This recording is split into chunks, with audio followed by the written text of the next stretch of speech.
जिंदगी में अक्सर हमारे साथ कुछ ऐसी चीजें होती हैं जिनकी वजह से हमें लगता है कि ऊपर वाला हमारे साथ नाइंसाफी कर रहा है, मगर इन परेशानियों से लड़कर ही हम कामयाबी हासिल कर सकते हैं। ऐसी ही कहानी मीरको मनकाची की है, जिसने बचपन में अपनी आंखों की रोशनी खो दी थी, और इसी सच्ची कहानी को 2007 की film red like the sky में दिखाया गया है।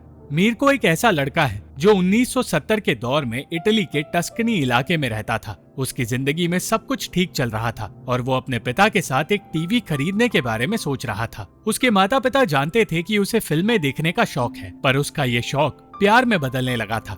वो अपना वक्त या तो फिल्में देखने में बिताता था या अपने दोस्तों के साथ खेलने में। मगर एक दिन उसकी नजर घर में रखी राइफल पर पड़ी। वो उस राइफल को देखने की कोशिश करने लगा और एक छोटी सी गलती की वजह से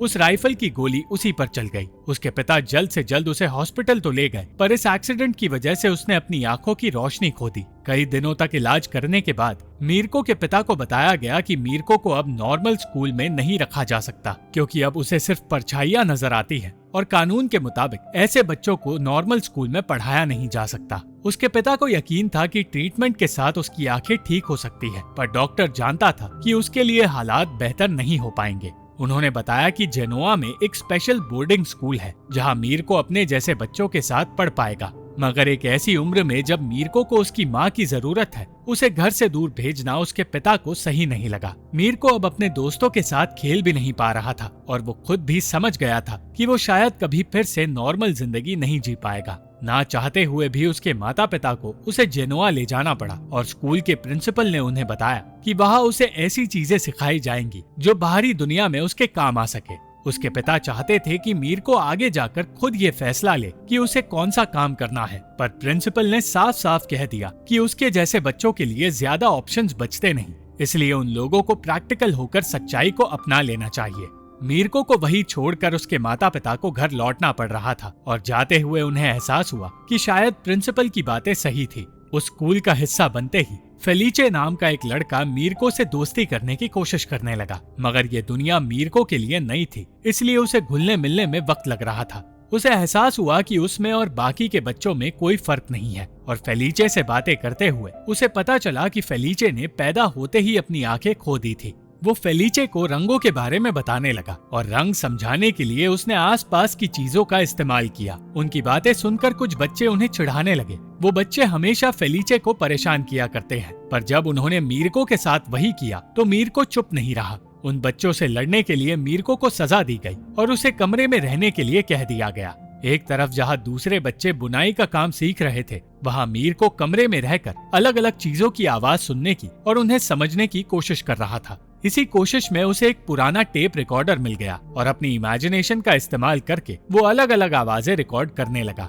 हर रात स्कूल की एक नन सारे बच्चों को कहानियां पढ़कर सुनाती थी, पर वो कहानियां सुनना मीरको को अच्छा नहीं लगता था। वो पढ़ाई में पीछे छूट गया था क्योंकि उसे अब तक ब्रेल की भाषा समझ नहीं आई थी और वो ये भाषा सीखना भी नहीं चाहता था। उसका कहना था कि वो देख सकता है, इसलिए उसे ये सब चीजें नहीं सीखनी। उसे समझाया गया कि कुछ चीजें आंखों से देखी नहीं जा सकती, जैसे कि म्यूजिक। कोई भी इंसान गानों को सुनते हुए उन्हें महसूस करने के लिए आंखें बंद कर देता है, इसलिए शरीर में 5 सेंसेस होने के बावजूद सिर्फ एक सेंस यानी कि सिर्फ नजरों पर फोकस करना गलत है। उस दिन स्कूल के बाहर वक्त बिताते हुए मीर को रेडियो से आ रही आवाज का पीछा करने लगा और फ्रांचेस्का के घर तक पहुंचा, जो उसका ध्यान अपनी ओर खींचने की कोशिश कर रही थी। फ्रांचेस्का और मीरको की उसी दिन दोस्ती हो गई और फ्रांचेस्का उसे एक गैराज में ले गई जहां बहुत सारी ऐसी चीजें थी जो खराब हो चुकी थी। मीरको ने फ्रांचेस्का के कहने पर उसकी साइकिल ठीक की और फ्रांचेस्का उसे अलग अलग कहानियां सुनाने लगी। जिद करके मीरको साइकिल की सवारी करने निकल पड़ा और फ्रांचेस्का समझ गई कि वो खुद को और फ्रांचेस्का को मुसीबत में डाल देगा। फिर भी वो उसके साथ जाने के लिए राजी हुई और किसी तरह फ्रांचेस्का के बताए डायरेक्शन सुनकर मीरको इलाके में साइकिल चला पाया। उसकी जिद की वजह से फ्रांचेस्का को चोट तो लगी, पर उसे कोई फर्क नहीं पड़ा और कुछ देर बाद मीरको को पता चला कि इलाके में एक मूवी थिएटर मौजूद है। मीरको के साथ फिल्म देखने का वादा करके फ्रांचेस्का उसे स्कूल की ओर ले जाने लगी और रास्ते में वो कुछ लोगों की भीड़ के बीच पहुंच गए। उस भीड़ में मौजूद एक लड़की को जब पता चला कि मीरको देख नहीं सकता, तो वो अपने दोस्त एतोरे को उसके पास लाई। एतोरे खुद भी देख नहीं सकता था, वो उन दोनों को उनकी मंजिल तक पहुंचाने निकल पड़ा और तब उसने बताया कि 10 साल उसने मीरको के बोर्डिंग स्कूल में ही बिताए थे और अब वो वही काम करता है जिसमें उसे हमेशा से दिलचस्पी थी। एतोरे ने मीरको को समझाया कि आंखें ना होना कोई कमजोरी नहीं, बल्कि ये एक मौका है, क्योंकि वो इंसान जो देख नहीं सकता अपनी इमेजिनेशन से अपनी ही एक दुनिया बना सकता है। उस वक्त मीरको ने फैसला किया कि वो रिकॉर्डर में कुछ आवाजें रिकॉर्ड करेगा। उसने पक्षियों की आवाज रिकॉर्ड करना शुरू किया और फेलिचे को बताया कि वो इस काम में उसकी मदद चाहता है। वो दोनों छिपकर लाइब्रेरी में रखी किताबें चुरा कर ले आए और पानी की आवाज रिकॉर्ड करने लगे। एक रिसर्च का नाम लेकर वो दोनों पूरे स्कूल की हर एक चीज रिकॉर्ड करने लगे और मीरको उन आवाजों को साथ में एडिट करता रहा। बर्तन की आवाज से लेकर हवा की आवाज तक मीरको ने सब कुछ रिकॉर्ड किया और सिर्फ आवाजों के जरिए उसने एक कहानी बनाई। उसकी बनाई इस कहानी को सुनते हुए फ्रांचेस्का और मीरको दोनों को वो चीजें महसूस होने लगी जो वो सुन रहे थे और फ्रांचेस्का को लगने लगा कि उसकी आंखों के सामने कोई फिल्म चल रही है। उसकी ये कहानी स्कूल के प्रिंसिपल ने भी सुनी, पर उन्हें कुछ भी समझ नहीं आया। इतना ही नहीं, उन्होंने मीरको को डांटना शुरू कर दिया, क्योंकि बिना किसी से परमिशन लिए वो ये काम कर रहा था। मीरको को अब तक लग रहा था कि उसकी आंखों की रोशनी लौट आएगी, पर एक रात उसे पता चला कि जितना थोड़ा बहुत उसे नजर आता था वो भी अब उसे नजर आना बंद हो गया है। निराश होकर उसने कमरे से बाहर निकलना बंद कर दिया और जब ये बात उसके माता पिता को पता चली तो उनकी भी बची कुची उम्मीद खत्म हो गई।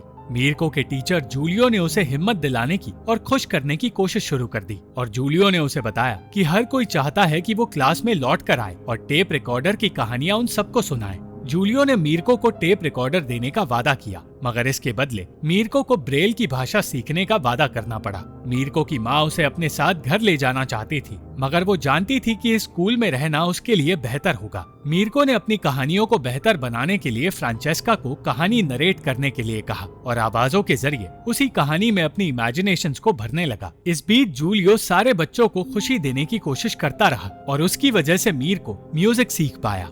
कुछ वक्त बाद प्रिंसिपल ने बताया कि स्कूल में एक इवेंट रखा जाएगा जहां सारे बच्चे अपने माता पिता से मिलेंगे और कुछ बच्चे उनके सामने परफॉर्म करेंगे। परफॉर्म करने वाले बच्चों में फेलिचे और मीरको का नाम नहीं था, इसलिए वो दोनों ही निराश हो गए। पर मीरको ने फैसला कर लिया कि चाहे उन्हें चुना ना गया हो, पर परफॉर्म करने के लिए वो एक शो जरूर तैयार करेगा।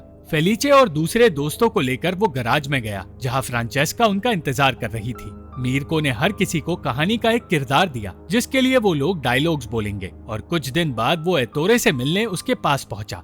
उसने बताया कि वो कुछ डरावनी आवाजें रिकॉर्ड करना चाहता है और एतोरे की मदद से उसे उसकी फैक्ट्री की आवाजें रिकॉर्ड करने का मौका मिल गया। मीरको की कहानी पूरी होने लगी और हर किसी को ये सुनकर मजा आने लगा। मीरको की अब हर किसी से दोस्ती हो गई और उसने अपने दोस्तों के साथ स्कूल से भाग निकलकर एक मूवी थिएटर में जाने का फैसला किया। देर रात स्कूल से निकलकर वो सब फ्रांचेस्का के साथ मूवी थिएटर की ओर बढ़े। उन्हें फिल्म की टिकट्स मिल गई और आवाज की मदद से वो लोग फिल्म का मजा उठाने में कामयाब हुए।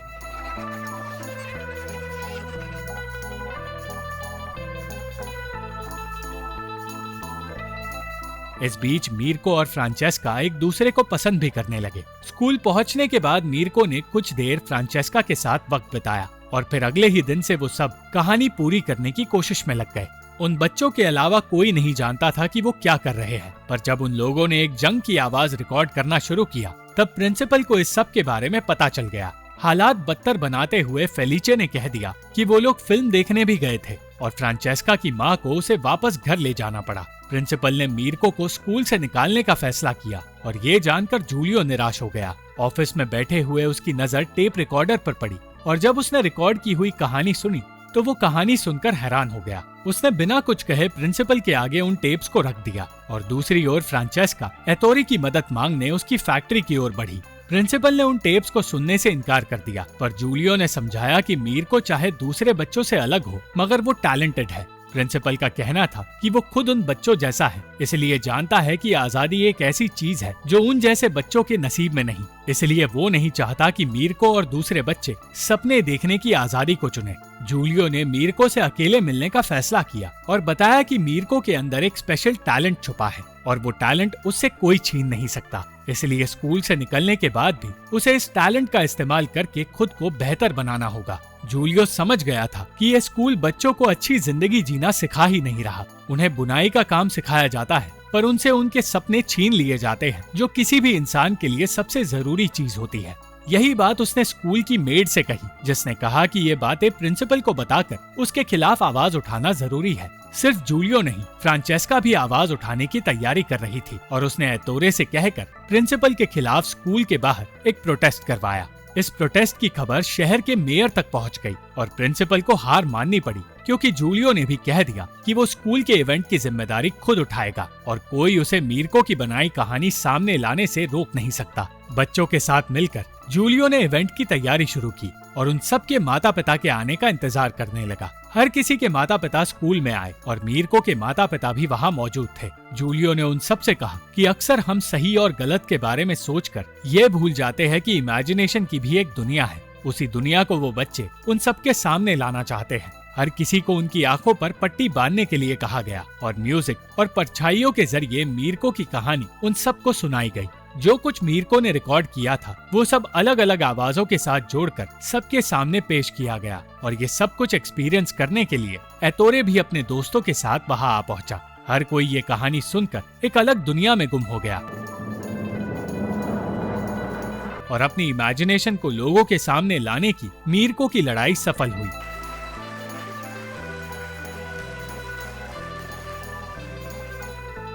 1975 में सरकार ने स्पेशल स्कूल्स बंद करवाकर स्पेशल बच्चों को आम स्कूल में पढ़ाने के ऑर्डर्स दे दिए। पर मीरको की कहानी यहाँ खत्म नहीं हुई। आगे जाकर अपने इस टैलेंट की मदद से मीरको इटली का सबसे जाना माना साउंड डिजाइनर बन गया। उसने फिल्मों में काम करने का अपना सपना पूरा किया और अपने हालातों को एक्सेप्ट करके एक बेहतर जिंदगी जीना भी सीख लिया। Thank you for watching this video. अगर आपको ये वीडियो पसंद आई तो इस वीडियो को लाइक, शेयर और इस वीडियो पर कमेंट जरूर करें और इस चैनल को सब्सक्राइब करना मत भूलना।